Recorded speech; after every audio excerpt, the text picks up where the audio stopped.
Field and some things happening in the great giveaway that the Murfreesboro Historical Association is doing. Go to www.murfreesboronc.org and you can register there, and you will also get in on this opportunity to win that rendezvous with the Ghost Guild at a historical site. It's going to be a great time, really. I mean, it's fascinating to see what they do. They bring all kinds of equipment down there, and it really is neat to see how they approach it. It's really cool.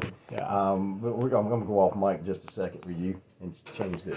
There you go. That's all right. There we go. All right. Now we're back.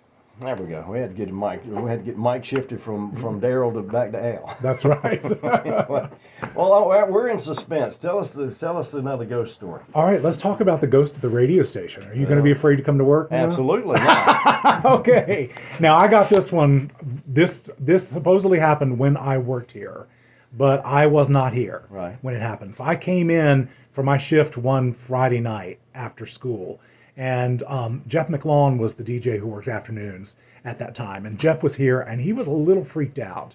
And he told me the story, and I don't remember all the names. Now, I do remember that Frank Timberlake owned the station at the time. Right. And I think Frank was one of the people who probably was in the room. Right. But the radio station was started in 1965 by a man named Don Burnett. And Don died tragically in the mid-1970s. He had, I want to say it was myasthenia gravis. That's right. Yeah. Very nice man. He and his wife, Linda. And they had kids that were just slightly younger than I was. They were old enough to be on the school bus with me, you know. But anyway, so Don had run the radio station, and then Linda had it, and Linda married Frank, and Frank took it over. But anyway, they were in this actual room that we're in right now, and they were adjusting some equipment. And I think Frank was there. A couple of the other folks that worked there at the time, might have been Carol Hill, who was the station manager.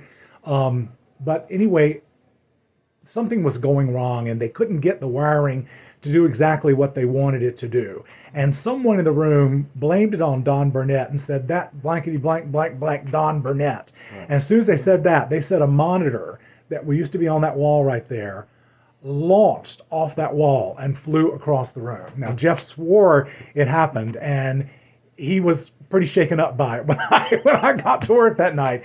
And so if you've ever been in this radio station, there's lots of glass in here. And I always used to look at that glass and just dread seeing a face looking back at me. I never did, but it always was something that I thought about. But Jay, you said you've had some experiences here in the station as well. Earl Telliga took over here as manager. I don't know. I was here back in the early 80s. I was here till 1986, and Earl took over as manager here after I left. And I took back over here in 2018.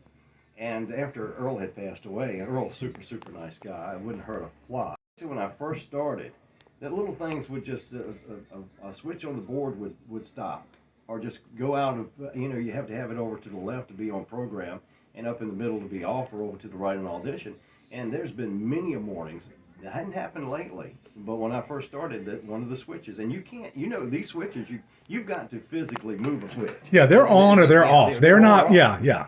And but they would be off, and I would have said it on the air a couple of times. Earl's here today. Earl's with me this morning, but there's been a couple of times when you feel like you're not really alone in here. But absolutely not seeing anything, especially with all this glass around. I tell you, yeah. I used to work. Sometimes you see yourself, it's like, well, that's just me. Yeah.